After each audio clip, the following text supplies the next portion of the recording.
دارها أيا دارها.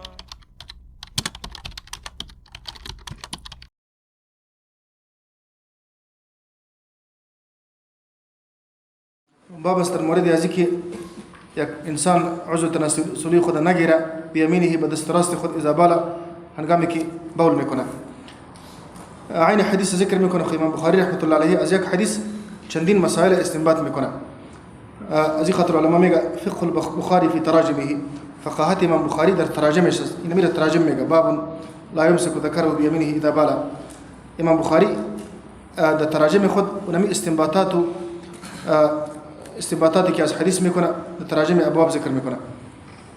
حدثنا محمد بن يوسف قال حدثنا الأوزاعي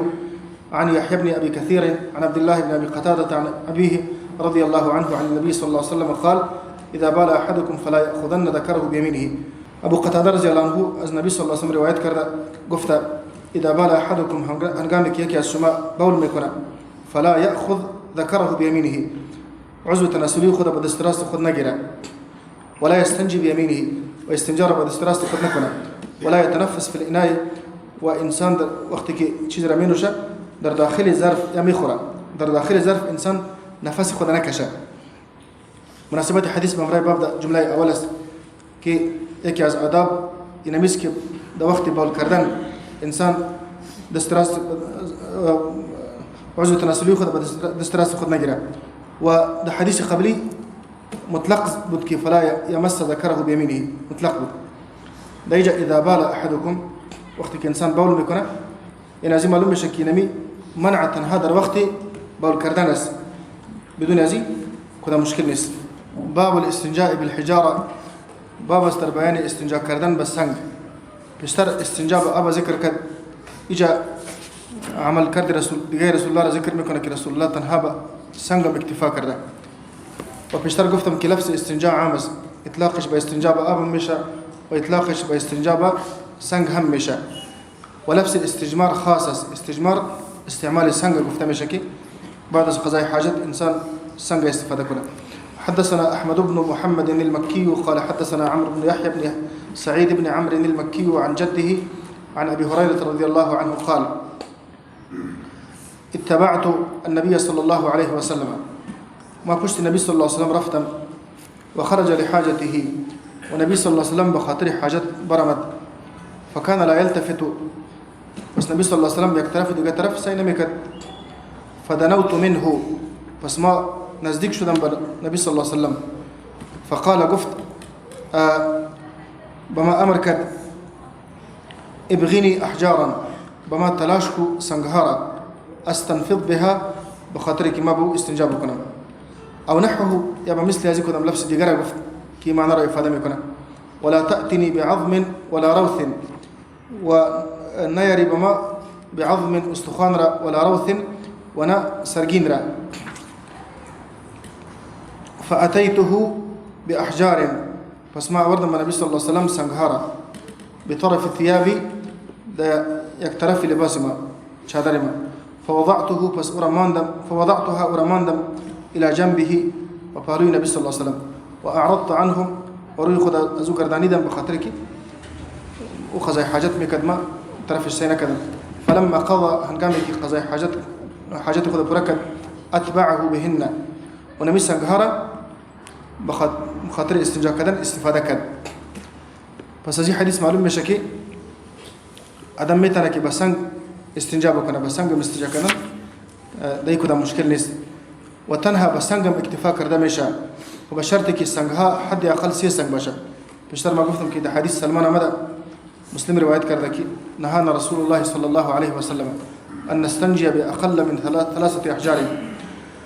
رسول الله صلی الله علیه و سلم ما منع کرده از اینکه ما با کمتر از 3 سنگ استنجا بکنیم. حد اقل 3 سنگ باید باشه. اگر از 3 سنگ به 3 سنگ آدم پاک نشود، سنگ چهارم اضافه کنه. باز بهتر است که اگر به 4 سنگ پاک میشه، سنگ پنجم هم اضافه کنه به خاطر که تاق شود. به خاطر که در حدیث آمده که من استجمر فلیوتر، کسی که سنگها را استفاده میکنه به خاطر ازاله نجاست فلیوتر تاق استفاده کنه و دیگه در حکم سنگ هر آن چیزی که پاکی میاره، چی کلوخ باشه چی کاغذ تشناب باشه، هر آن چیزی که پاکی میاره از اون چیزا آدم میتونه که استفاده بکنه. تنها انسان طعام استفاده کردن میتونه، سرگین آدم استفاده کردن میتونه و استخوان استفاده کردن نمیتونه که حدیث بعدی میاد. باب است در مورد ازی که استنجا نمیشه براوسین به سرگین و هر آن چیزی که پلیت باشه به او استنجا نمیشه و همچنان به استخوان استنجا نمیشه و به هر آن چیزی که مؤذی باشه اذیت کننده باشه به او استنجا نشود. حدثنا ابو نعيم قال حدثنا زهير عن ابي اسحاق قال ليس ابو عبيدة ذكره ولكن عبد الرحمن بن الاسود عن ابيه انه سمع عبد الله يقول. عبد الرحمن بن اسود خود روایت کرده از اسود شاگرد عبد الله بن مسعود بود. انه سمع عبد الله يقول، اسود از عبد الله بن مسعود شنیده که میگفت اتى النبي صلى الله عليه وسلم، آمد نبی صلی الله علیه وسلم الغائط بخاطر قضاء حاجت، فأمرني أن آتيه بثلاثة أحجار، پس امر کرد مرا به یکی بیارم پیش از او بثلاثة أحجار سه سنگه. فوجدت حجرين، پس ما یافتم دو سنگه، والتمست الثالثة و ما تلاش کردم سنگ سوم فلم اجده را نیافتم. فأخذت روسة، پس ما گرفتم به عوض از او سرگین را، فأتيته بها، پس آوردم به رسول الله صلی الله علیه و سلم اینمی سرگین را. فأخذ الحجرين، اینمی سنگها و سرگین را. فأخذ الحجرين، پس گرفت سنگها را، دو سنگ گرفت و القى الروث و سرگین اوسو انداخت و قال گفت هذا رکس، ایچه تلیست. در روایت مسند احمد آمده که رسول الله برش گفت که ایتینی بغیرها، با ما غیر از دو سنگ دیگه سنگم بیار. خدا این حدیث دلیل است به ای که با کمتر از 3 سنگ استنجا نمیشه، حد اقل 3 سنگ باید استفاده شود. به خاطر که در روایت مسند احمد رسول الله عبدالله بن مسعود امر کرده که ایتینی بغیرها، غیر از دیگه سنگم با ما بیار. دیگه حدیث سلمان فارسی را پیشتر گفتیم که نهى رسول الله صلی الله علیه وسلم ان نستنجي باقل من 3 احجار. و دیگه از این حدیث معلوم میشه که با سرگین استنجا نمیشه. ایجا خود گفته که هذا رکسون، ای چتلیست، یک علتش است که خودش چتلیست و چتلی را دور نمیکنه. و دیگه علتش در حدیث دیگه آمده که رسول الله صلی الله علیه وسلم درباره سرگین و درباره استخوان گفته که شما با سرگین و با استخوان ولا تأتني بعظم ولا روس، بیشتر حدیث ذکر شد که استخوان و سرگین گفته که به ما نیاری، شما با استخوان و با سرگین استنجا نکنید. دوجه رسول الله گفته که انه زاد اخوانکم من الجن، بخاطر که سرگین و استخوان توشه برادرای جنی تن است. سرگین توشه دوابشان است، چرپایانشان، و استخوان که است توشه خودشان است. حدیث آمده کل عظم ذکر اسم الله علیه، هر استخوانی که به او نام الله یاد شود یعود اوفر ما کان علیه لحما. وقتی که انسان گوشت از او را بخوره، از اون گوشت قبلی که گوشت بیشتر به او باز میگرده، الله دیگه گوشت به او پیدا میکنه و خود جنات از او میخوره. و هر پشقلی گفته که فهی علف لدوابکم، رسول الله وقتی که جنات پیش از او آمده بود و درباره طعام از پیش از اونها سوال کرد، رسول الله گفت که کل عظم ذکر اسم الله علیه، هر استخوانی که به نام الله یاد شود یعود اوفر ما کان علیه لحما، از اون گوشتی که قبلا سرش بود از او که گوشت بیشتر به او پیدا میشه. و کل بعرة فهی علف لدوابکم، و هر پشقل و سرگین علف چرپایان تن می باشه. و نمی دانه هایی که دو باشه، از کدام دانه هایی که نمی علف ساخته شد جور شده، و نمی دانه ها را الله تعالی پس پیدا میکنه بو. باز گفته که فلا تستنجو بالعظم والروس، پس شما با استخوان و با سرگین استنجا نکنین، فانهما طعام اخوانکم من الجن، بخاطر که غذای برادرای جنی تن است. استخوان غذای خودشان و سرگین استخوان چارپایانشان است. و در صورتی که انسان، ما پیشتر گفتیم که حد أقل سي سنگ إبايد باشا يواجب اس حد أقل سي سنگ باشا وأگر سي سنگ بس سي سنگ آدم پاک نمیشه بعض وقتی که دیگه سنگها را زیاد میکنه او را تاق ختم کنه ومن استجمر فليوتر وجم امر شده این امر به خاطر استحباب است به خاطر وجوب نیست به خاطر که در روایت ابو داود آمده که ومن لا فلا حرج و کسی که ایثار نکنه به او کدام گناه نیست وجه ومن لا فلا حرج و نمی اضافه ابو داود قرینه صارفه است که امر از وجوب به ندب استحباب پایین آورده باب الوضوء مرة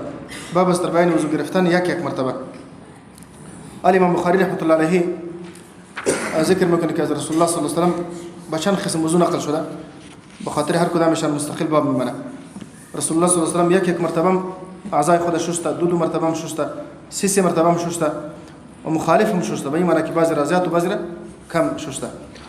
حدثنا محمد بن يوسف قال حدثنا سفيان عن زيد بن أسلم عن عطاء بن يسار عن ابن عباس رضي الله عنهما قال توضأ النبي صلى الله عليه وسلم مرة عطاء بن يسار از عبد الله بن عباس روایت کرده و گفته توضأ النبي صلى الله عليه وسلم وضو گرفت نبی صلی الله عليه وسلم مرة یک مرتبه این هر عضو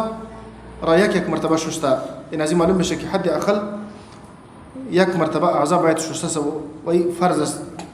و از یک مرتبه بیشتر مستحب است دو مرتبه را شسته و سه مرتبه را باب الوضوء مرتين باب است بیان وضو گرفتن دو مرتبه یعنی اعضای وضو را دو مرتبه شستن حدثنا الحسين بن عيسى قال حدثنا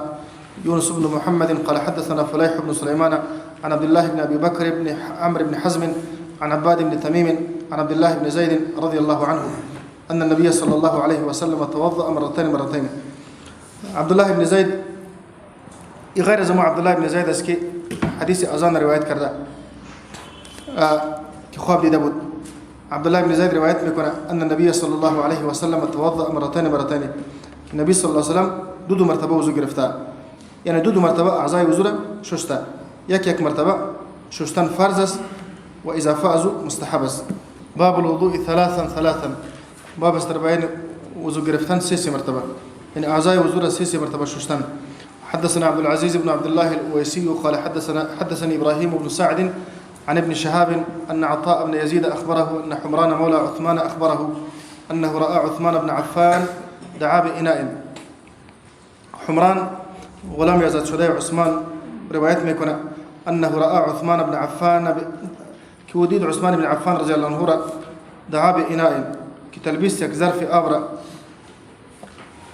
الصحابة شون حرشتان بيشتر بود بأيكي سنة رسول الله رب مردم برسنا أجي خاطر بعض وقت عملا وزورا مي گرفتن بخاطر كي مردم بفهم كي رسول الله چه گنا نماز وزو مي گرفت عملا طريقه وزورا عثمان بن عفان نشان ميتا فأفرغ على دعا بإناء تلبيس يكزر في آبرا فأفرغ على كفيه 3 مرار بس ريختان آبرا أم زرفة أمتو مايلكد وآبرا دستهاي خد ريختان 3 مرار 3 مرتبة دستهاي خد أمي كفين خد 3 مرتبة شوشت فغسلهما دستهاي كفين خد 3 مرتبة شوشت إنما 3 مرتبة شوشتاني دستها دا وزو أجر إنسان وزو ميقرأ السنتس أما أجر أصحاب بيدار مشا 3 مرتبين بدستهاي خد شوشتان بعض علماء بوجوب قائلسكي بخاطر كده حديث مدى إذا استيقظ أحدكم من نومه فلا يغمس يده في الإناء حتى يغسلها 3 فإن أحدكم لا يدري أين باتت يده وقت كيك السماء أصحاب بيدار مشا دست خدا در ظرف داخل نکنه تا کسی مرتبه ور نشسته باشه بخاطر کیه که اسمانه میدانه که دستش کجا شب تر کرده